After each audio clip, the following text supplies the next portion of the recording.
This is Just Listen, hosted by George. Today is December 1st, 2025.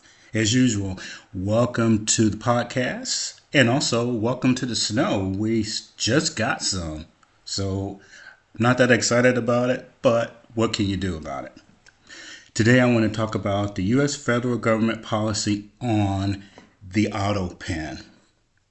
Now, on the surface, you would think that there were laws in place and procedures to handle this issue. And you're probably going to be surprised to know what I'm about to tell you. So, the U.S. federal government policy is that auto pens can be used to sign documents because the president can authorize a subordinate to affix their signature as long as the president has made the decision to approve the document. Now, recently, there's been concerns raised about the potential for misuse of the auto pen, particularly in recent administrations. And they're talking about the Biden administration. And the issue regarding whether the president's direct approval was properly documented. Now, there's a little bit of recent background to this.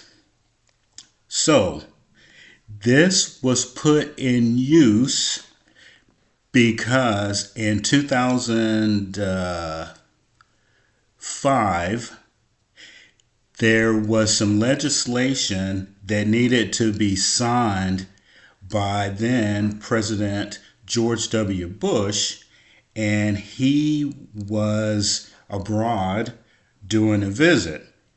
So they got together with the Justice Department, and the Justice Department affirmed that the president did not physically need to be there to sign the bill into law.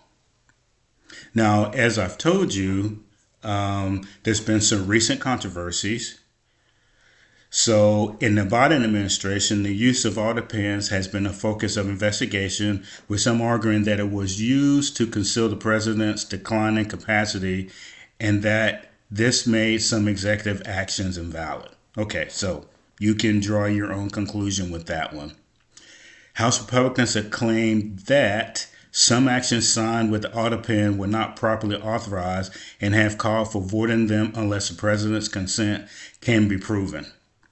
Then the other one is legal experts have warned that broadly challenging the validity of the auto pen signatures could create future legal challenges for executive action signed by any administration. And then, of course, new legislation to ban the use of auto pens for specific high-stakes documents, such as presidential pardons.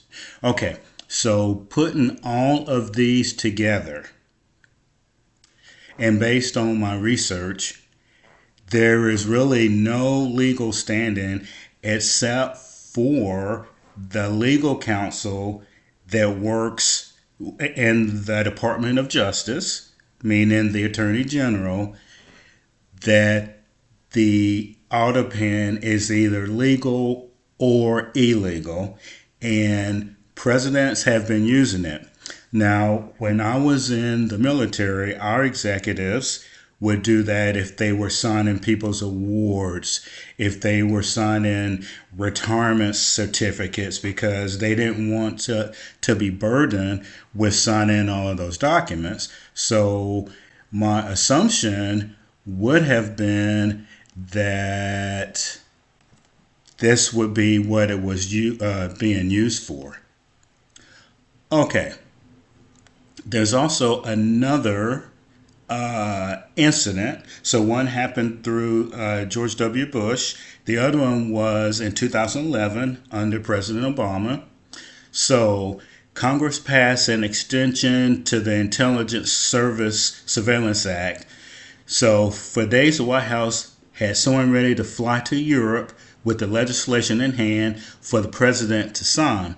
But Congress had been tardy. It seemed quite important to the White House that none of these provisions lapse for any length of time. So even the relatively short time it would take to fly from Washington, France, with this urgency as a backdrop, the president President Obama was awakened at 5:40 a.m. Central European time so that he could authorize a first. So it's a phone a White House staffer in Washington, D.C., and instruct him to use the Autopen to sign the bill. No president had ever signed the bill like that on the president's behalf, and certain no president would ever have ordered the use of the Autopen to inscribe his signature on the bill when away from the White House. So this happened as well. So the Autopen has been used by George W. Bush, and also it's been used by President Barack Obama. And like I stated before, these set precedents with the Justice Department being the only ones that weighed in on it. So let's dig back a little deeper, because things always follow something that happened in the past. So the Autopen, which was patented in the U.S. in 1803, is a robotic device that replicates signatures of a person using real ink. The Autopen is also used to sign materials in bulk. Okay, so we didn't have that fancy of version of an Autopen when I was in the military. According to the 2005 guidance from the Justice Department, the president need not personally perform the physical act of affixing his signature to a bill he approves and decides to sign in order for the bill to become a law. Did you know that? Instead, the president may sign a bill by directing a subordinate to affix the president's signature to such a bill. So, who else was doing that? We don't know, but that was guidance. This isn't a law, okay? The Justice Department weighed in 2005. All right, so how have other presidents used it? Numerous presidents have used the Autopen dating back to Thomas Jefferson, who used an early version of the device. Harry Truman was rumored to have used the pen, as well as Gerald Ford, Lyndon B. Johnson, who allowed the device to be photographed in the White House.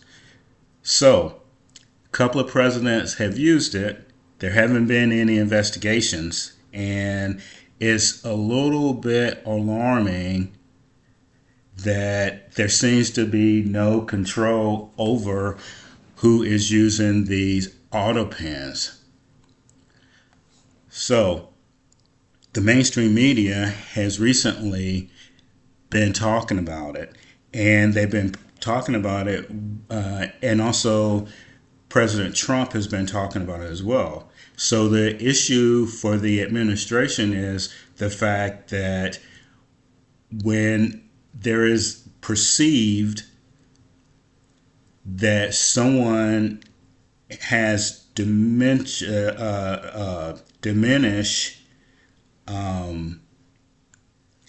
not intelligence, but diminished capacity to perform their duties. There we go. That somehow a subordinate could take advantage of a president and have them and sign things for them that shouldn't have been signed in the first place. Now, as I said before, the directive, and I'm just going to call it a directive from the Department of Justice, says that as long as a president had the conversation with the staffer, it could be signed.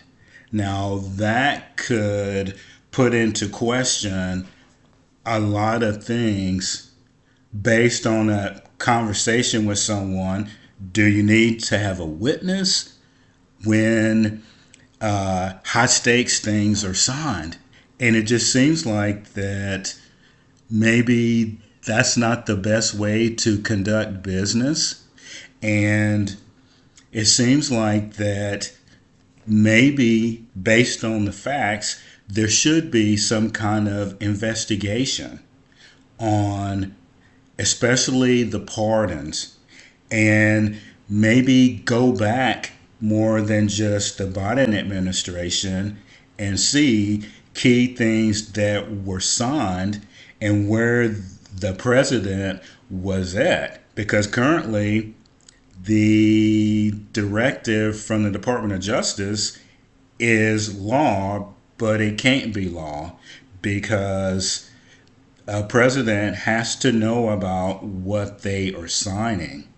So potentially, this one is something that could be challenged, and maybe Congress does need to pass some legislation. And it could be something as simple as, hey, the someone from the cabinet has to verify that the president says that this is legal and binding, and the staff will read it, and between the three of them, if the president's on the phone, you got the staffer, and then you've got the department head or the cabinet member. Maybe then people would have more confidence in the fact that the president did know about it. So, something this simple, you would think that the adults would say, well, yeah, I can see why somebody might think that. And as a result of the Biden administration, the Trump administration, anything that he signed with that Autopen executive orders, the president, Trump, has rescinded. Now, again, you have to decide if you agree with that. My part in this is just to lay out the facts, and the bottom line is there is no clear lawful guidance. We've got directives. So tell me what you think. This is Just Listen, hosted by George. Have a great day.